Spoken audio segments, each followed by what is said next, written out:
Halo, selamat siang semua teman-teman di PT IKA. Ketemu lagi di pertemuan 5. Saya akan berbagi mengenai materi kita di pertemuan ini, yaitu temanya bagaimana teknologi informasi dan komunikasi memengaruhi kebudayaan manusia dan juga kehidupan sehari-hari mereka. Begitu. Jadi saya langsung aja akan mulai share screen. Nah, ini ya, TIK memengaruhi budaya dan kehidupan sehari-hari. Materi pokoknya yaitu tren teknologi, lalu yang kedua perkembangan ilmu pengetahuan dan teknologi memengaruhi budaya dan kehidupan sehari-hari, kemudian mobile society dan budaya. Goal dari pertemuan ini, kalian diharapkan mampu menjelaskan ilmu pengetahuan, teknologi yang dapat memengaruhi budaya, juga kehidupan sehari-hari. Tren teknologi itu kalau kita tarik mundur sebelum kita ada di digital sekarang ya eranya, yang pertama kita juga mengalami analog dulu ya, di mana sistemnya itu masih manual, kemudian mengirim datanya digunakan melalui sinyal elektronik dengan beragam besaran. Contohnya seperti telepon dan radio sebelum tahun 1900.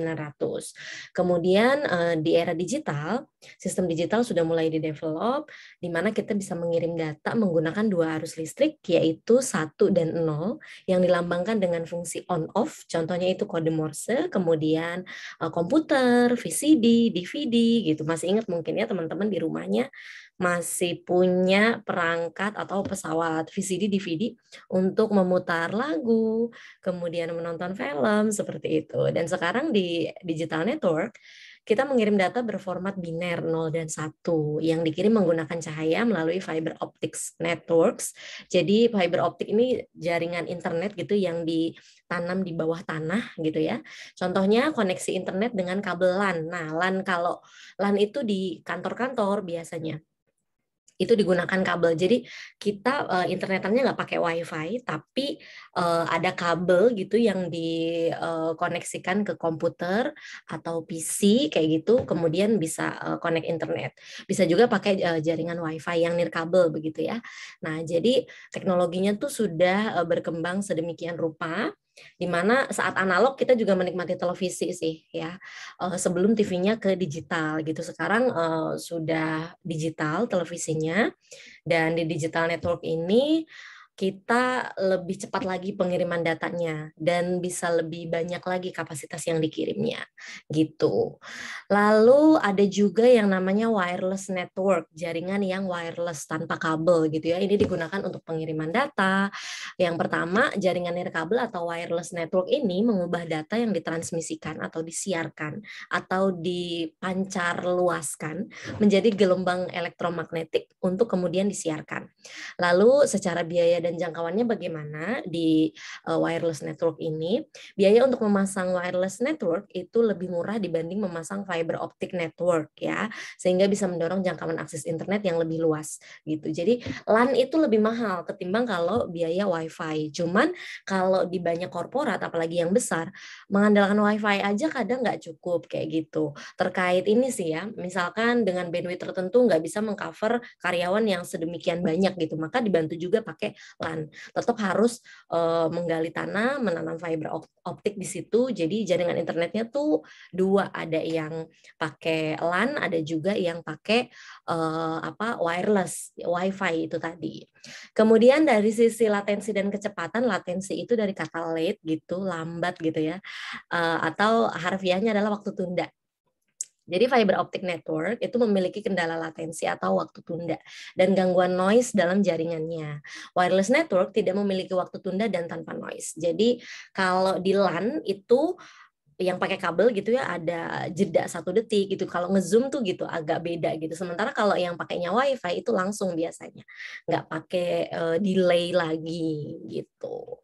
Nah, terus ada juga perkembangan teknologi mobile di era wireless network ini. Teknologi jaringan nirkabel atau wireless network memungkinkan adanya wireless communication yang saat ini sering kita gunakan ya. Sehari-hari kita gunakan. Jadi kita berkomunikasi via telepon, nggak lagi pakai kabel lagi gitu loh. Jadi benar-benar smartphone-nya ikut kita kemanapun tanpa ada kabel gitu ya. Jadi sudah wireless komunikasinya. Dan teknologi wireless ini membuat teknologi mobile semakin berkembang dan memungkinkan komunikasi tanpa batas. Gitu. Bahkan bukan cuma komunikasi, tapi kegiatan lain juga kita lakukan melalui mobile phone itu. Nah, mobile phone menjawab kebutuhan manusia untuk berkomunikasi di mana saja gitu. Kemudian berkembang dari analog, dulu tuh masih 1G, terus sampai 4G. Bentar lagi kita masuk ke 5G gitu. Jadi kalau handphonenya belum support, segera ganti gitu. Tapi belum ya, tahun ini masih 4G, masih bisa digunakan. Lalu untuk smartphone sendiri, ini menjawab kebutuhan konektivitas dan produktivitas, memiliki fungsi mobile computing atau komputer dalam genggaman. Lalu iPhone mendisrupsi dengan membuat satu device untuk permainan, untuk musik, untuk produktivitas, untuk memotret, dan lain-lain yang cocok untuk WiFi network. Bahkan pakai smartphone kita bisa tethering gitu ya, misalkan jaringan WiFi lagi bermasalah di rumah, sementara harus segera melakukan perkuliahan live session gitu via Zoom. Ya udah tethering aja, tethering dari handphone kayak gitu. Itu bisa banget dilakukan juga. Terus itulah kenapa nggak cuma produktivitas, tapi juga menjawab kebutuhan konektivitas si smartphone ini, gitu ya. Terus keterhubungan kita dengan dunia luar, dengan komunitas kita, dengan teman, dengan kolega di perusahaan dan lain-lain seperti itu. Perkembangan ilmu pengetahuan dan teknologi memengaruhi bagaimana kita memaknai dunia dan bertindak sesuai pengaruh tersebut.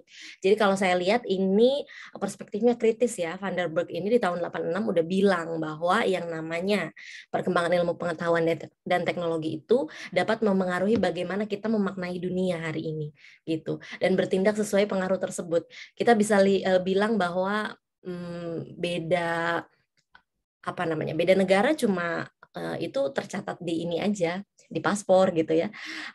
Lintas negara itu batasnya cuma apa sih gitu kan, imigrasi gitu. Sisanya nggak ada batas lagi karena dengan komunikasi yang sedemikian mudah, kemudian praktis gitu, dan saat ini sudah jauh lebih murah, itu memungkinkan kita bisa berkomunikasi dengan orang dari belahan dunia lain tanpa terkendala hal-hal teknis tadi yang saya sebutkan seperti itu. Terus kita juga sudah bertindak sesuai pengaruh dari perkembangan teknologi itu sendiri ya, dan perkembangan ilmu pengetahuan. Nah, ada juga yang disebut sebagai mobile society atau masyarakat mobile. Jadi sekarang tuh kitanya juga mobile gitu.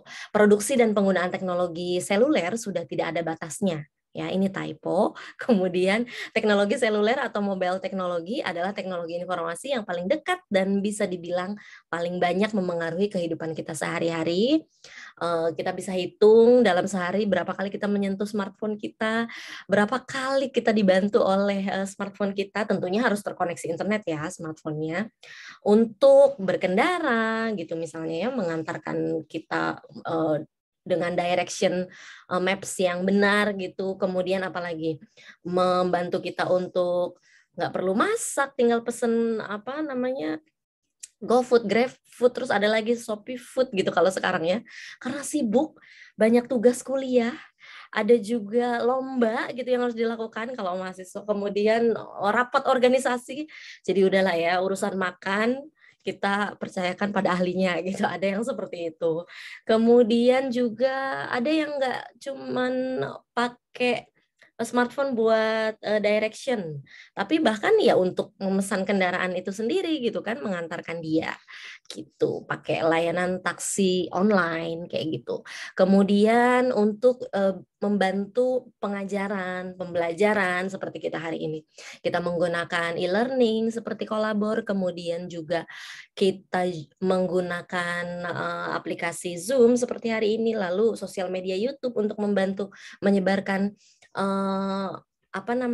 materi yang saya sampaikan seperti ini kayak gitu. Jadi ya udah, kita adalah bagian dari masyarakat mobile itu sendiri gitu ya. Banyak banget aktivitas harian kita yang kita tuh bertumpu pada kemajuan teknologi informasi. Kemudian dari segi budaya atau kebiasaan yang dilakukan orang secara terus-menerus dan menjadi satu tradisi gitu ya, menjadi sebuah kebudayaan.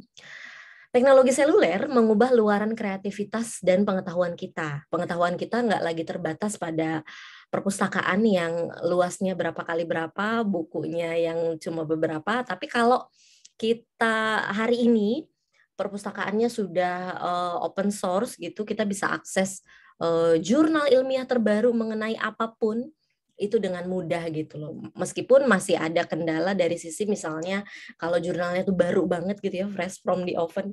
Misalkan baru terbit September 2021 ini nih gitu. Nah, itu apalagi kalau yang bereputasi itu biasanya berbayar gitu. Tapi itu pun sebetulnya masih bukan satu masalah yang apa ya, esensial gitu ya, karena kita tetap bisa apa dikasih tahu tuh abstraknya seperti ini, relevan nggak sama studi kita. Kalau misalkan nggak relevan ya udah nggak usah beli yang itu gitu. Tapi cari artikel yang lain kayak gitu. Kemudian buku juga sekarang sudah bisa diakses secara digital, pakai Kindle misalnya ya, apa device untuk khusus baca buku.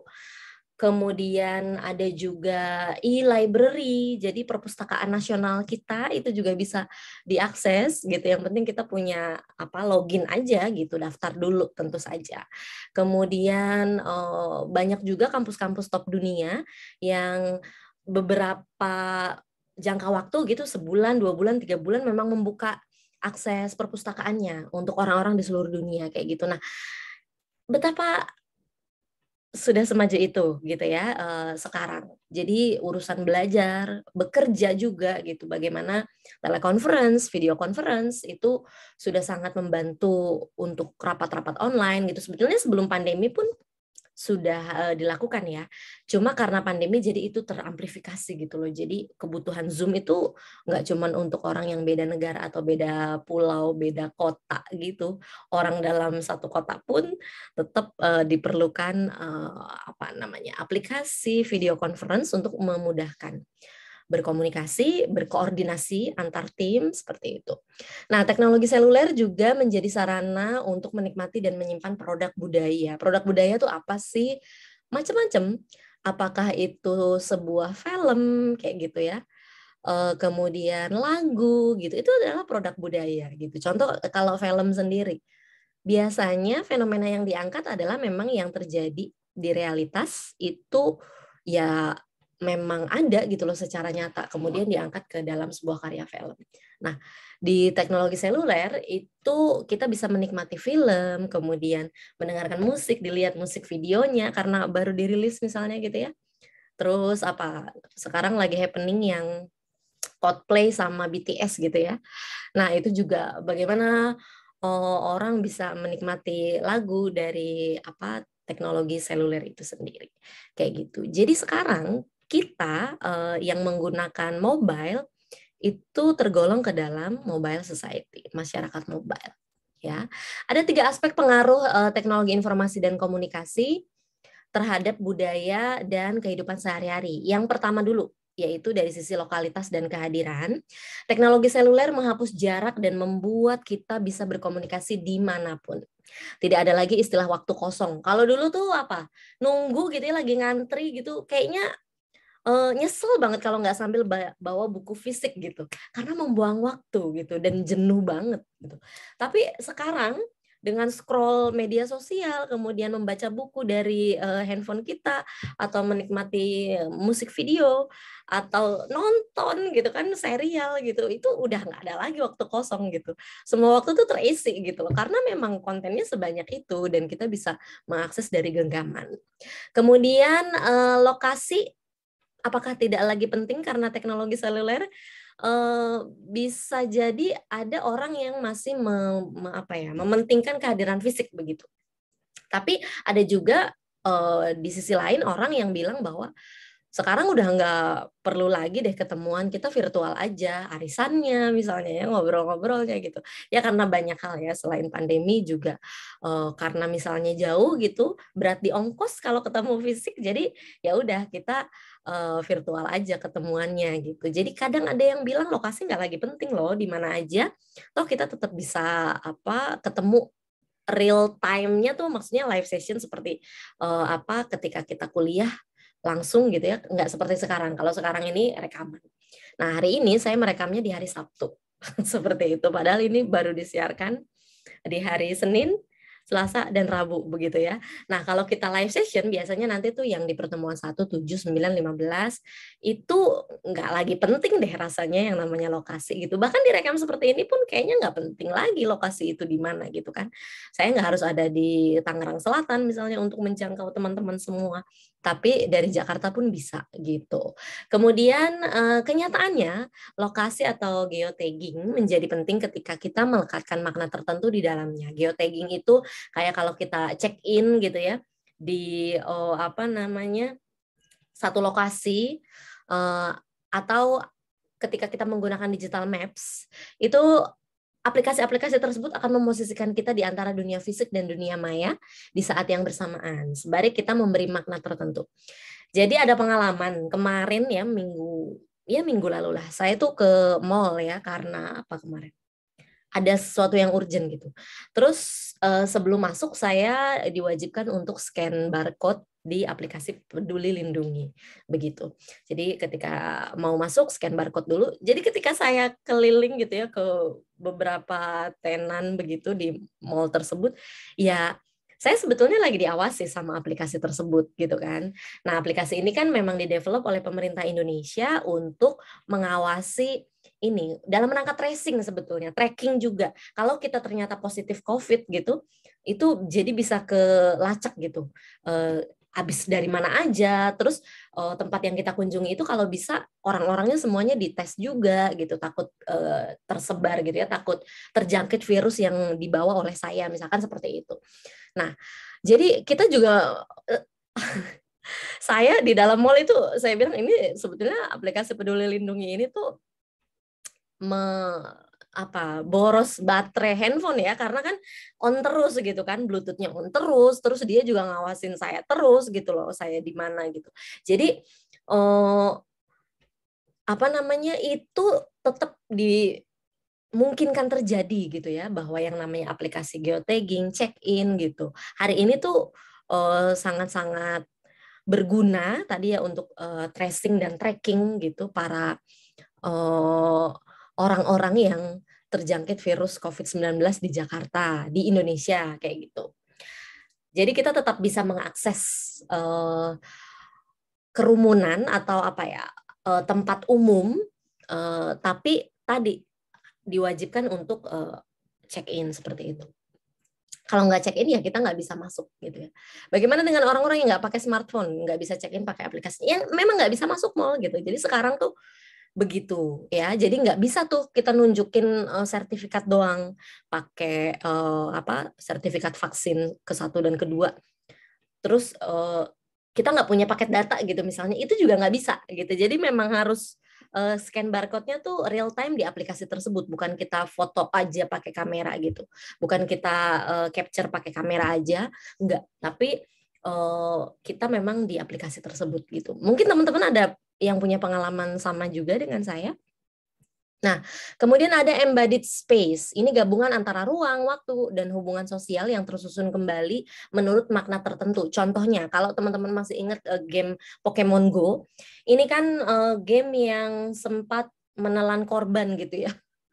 Bukan gamenya memakan manusia, tapi karena seseorang itu memainkan game Pokemon, jadi mainannya sebetulnya di smartphone-nya dia, tapi secara real dianya bergerak-gerak ngejar-ngejar Pokemon gitu kan.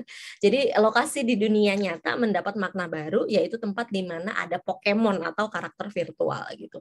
Jadi dia udah nggak peduli lagi dia sebetulnya nyenggol siapa atau nabrak sesuatu gitu. Yang penting dapat Pokemonnya. Nah itu bahaya ya gitu, dan teknologi tuh memengaruhi kita sampai segitunya gitu, lokalitas dan kehadiran gitu. Gimana kita sebagai seseorang yang hadir gitu ya, present, itu juga dikendalikan sama teknologi gitu.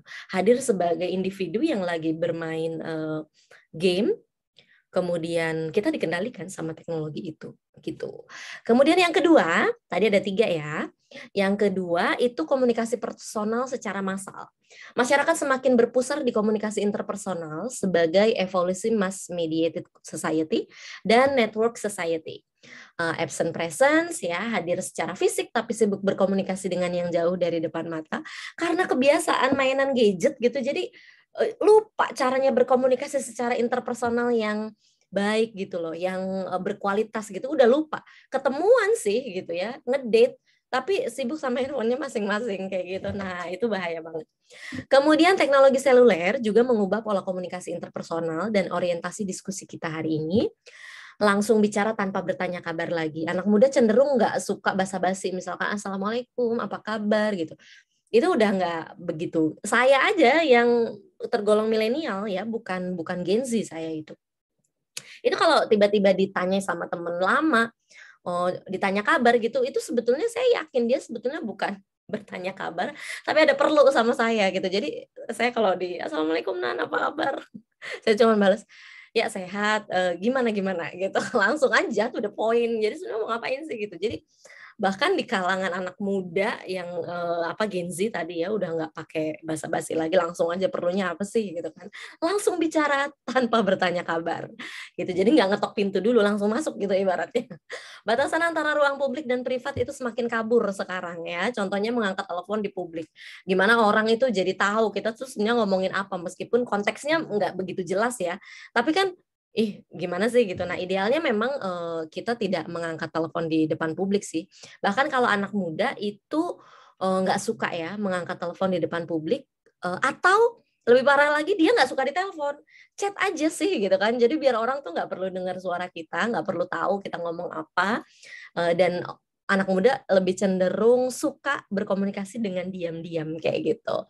Lalu batasan antara pekerjaan dan liburan juga menjadi kabur. Lagi liburan sih tapi bawa kerjaan gitu. Toh kerjaannya bisa sambil liburan kok, mobile ini kerjanya. Jadi sebenarnya kamu tuh lagi kerja atau lagi liburan. Jadi udah kabur tuh batasan soal kerja dan liburan gitu ya. Lalu etika dan peraturan berbudaya yang baru merefleksikan kebutuhan kita untuk mengikut sertakan teknologi seluler dalam keseharian kita. Buktinya, kalau kita ketinggalan dompet nggak lagi risau. Cuma kalau ketinggalan smartphone itu gelagepan deh. Bahkan kayaknya ketinggalan tuh udah nggak mungkin ya, nggak ketinggalan smartphone itu. Karena kita berangkat itu pasti, misalkan tadi ya pesen taksi online, atau kalau nyetir sendiri ya berarti pakai map-nya gitu. Jadi susah mau ketinggalan smartphone gitu loh, ketimbang ketinggalan dompet. Apalagi sekarang kalian masih punya dompet nggak? Saya udah nggak punya dompet khusus yang buat uang seperti itu, udah nggak. Jadi dompet saya tuh isinya ya dompet kartu gitu. Cuman dompet kartu sama semuanya kan di handphone kan, apa-apa di scan sekarang gitu. Jadi ke depan uang jangan-jangan udah nggak perlu dicetak lagi nih di Indonesia. Di negara maju itu udah jarang sekali. Kalau di Indonesia masih banyak ya yang pakai uang cash gitu. Terus etika dan peraturan berbudaya yang baru merefleksikan kebutuhan kita untuk mengikut sertakan teknologi seluler dalam keseharian kita. Itu tadi udah saya contohin. Sebaliknya, teknologi seluler juga menuntut perubahan pada aspek sosial budaya kita lewat komunikasi interpersonal gitu. Jadi karena tadi ya orang udah aneh deh gitu, ketemu tapi sibuk masing-masing gitu loh sama perangkat selulernya. Jadi kalau bisa diubah ya, dibalik gitu. Jangan seperti itu. Kapan lagi momen ini hadir gitu ya, kita bisa bertemu langsung. Apalagi pandemi ini membuat kita semakin menghargai waktu kebersamaan dengan orang lain gitu kan. Dimana saat pandemi itu terbatas banget ketemu orang gitu. Bahkan saya sampai belum nengokin bayi teman saya yang sekarang umurnya udah mau 2 tahun gara-gara pandemi gitu. Saking saya takut menularkan gitu kan, atau ya menjaga lah, lebih tepatnya lebih menjaga sayanya gitu, teman saya juga. Akhirnya ya terus-terusan aja komunikasinya via virtual dulu gitu loh, sampai nanti benar-benar pandeminya udah hilang, baru deh kopi darat lagi begitu. Lalu yang terakhir, yang ketiga, budaya kreatif dan pembentukan identitas. Teknologi seluler paling dekat dengan remaja pastinya ya. Kenapa? Karena remaja itu digital native, lahir udah ada teknologi seluler, udah ada internet gitu ya. Sementara kalau orang-orang tuanya kan harus adaptasi dulu gitu kan. Teknologi seluler membentuk youth subculture atau kebudayaan yang berbeda dengan kebudayaan induk. Jadi ada subkultur budaya baru gitu loh. Contohnya dari penggunaan bahasa. Nah ini ya, teknologi seluler meningkatkan individualisme, itu juga clear ya. Ada konstruksi bahasa sendiri, contohnya bahasa seperti rebahan, kuy. Kuy itu ternyata dari bahasa yuk gitu ya, ajakan, tapi dibalik. Terus Afgan itu kan nama orang awalnya, tapi karena seorang penyanyi yang bernama Afgan, ya, penyanyi solo pria di Indonesia, punya lagu yang hits judulnya Sadis. Jadi kalau tindakan sadis orang-orang itu disebut sebagai Afgan, ya ampun, saya tuh sampai, oh oke, ini adalah budaya baru yang tercipta dari konstruksi bahasa sendiri ya. Dengan adanya tadi nih, ini salah satu bentuk youth subculture gitu kan. Dimana ya cuma mereka-mereka, si anak-anak muda ini yang memahami bahasa-bahasa seperti itu. Seperti mager gitu, apa coba mager? Membuat pagar. Oh ternyata males gerak. Dan masih banyak yang lain-lain. Saya sampai, ya ampun, oke, sepertinya harus diperbarui kamus bahasa gaulnya. Lalu ada juga konstruksi identitas lewat custom case, ya, seperti pakaian. Ya, handphone kita custom gitu. Casingnya pakai ada nama kita atau ada apa lambang yang mewakili preferensi kita dan lain-lain. Nah, dampak sosiokultural teknologi seluler semakin menegaskan tren atau budaya yang sudah ada pada masyarakat lebih dulu, yaitu budaya individualisme dan budaya konsumsi. Bagaimana sekarang kita tuh lebih individualis ya. Ciri khas orang-orang di perkotaan dan juga ciri khas orang-orang di mobile society ya, masyarakat mobile itu ya individualis gitu kan, nggak lagi gotong royong, guyup, kemudian senang berkumpul, komunal gitu tuh udah enggak. Kita lebih senang sendiri-sendiri, toh kita sendiri juga sebetulnya bersama-sama, banyak grup gitu loh di tangan kita gitu kan, terus kita bisa ngomong apa aja, kita bisa bekerja sama dari mana saja gitu, berkolaborasi. Lalu budaya konsumsi juga. Nggak jarang teman-teman saya yang perempuan kalau nggak bisa tidur tengah malam yang dibuka apa? Aplikasi e-commerce. Terus tiba-tiba check out aja. Bayar gitu kan. Nggak disadari. Besok paginya ketika udah sadar gitu ya, bangun. Ngapain ya semalam saya check out ini? Padahal saya nggak butuh-butuh amat barang ini. Seperti itu. Budaya konsumsi. Gitu. Nah, kalau menurut Schiapera di tahun 2018, teknologi tidak beroperasi dalam ruang hampa. Teknologi itu justru dikonstruksi secara sosial. Pada akhirnya, dampak sosial dari teknologi adalah hasil dari interaksi nyata antara teknologi dengan struktur sosial, politik, dan budaya yang sudah ada. Nah, ini perspektifnya sangat-sangat komunikasi ya, bahwa memang teknologi itu ya bukan dioperasikan di ruang yang hampa, tapi memang dikonstruksi secara sosial. Manusia-manusianya yang mengkonstruksikan teknologi itu sendiri. Gitu. Nah, ini tentu berkaitan dengan bagaimana struktur sosial itu, struktur sosial di mana? Apakah di suatu ruang perkuliahan atau ruang bisnis, dalam satu ruang politik, begitu ya. Kemudian lingkup budaya yang lebih luas lagi kayak gitu. Jadi kita semua tuh mengkonstruksi teknologi ya secara sosial. Nah, di forum kali ini saya tidak bertanya, tapi silakan kalian yang bertanya ke saya. Jadi postinglah pertanyaan di kolom forum Kolabor Meet 4 terkait materi hari ini. Kalian kalau misalkan nggak ada pertanyaan boleh berpendapat gitu. Jadi opini ringan aja.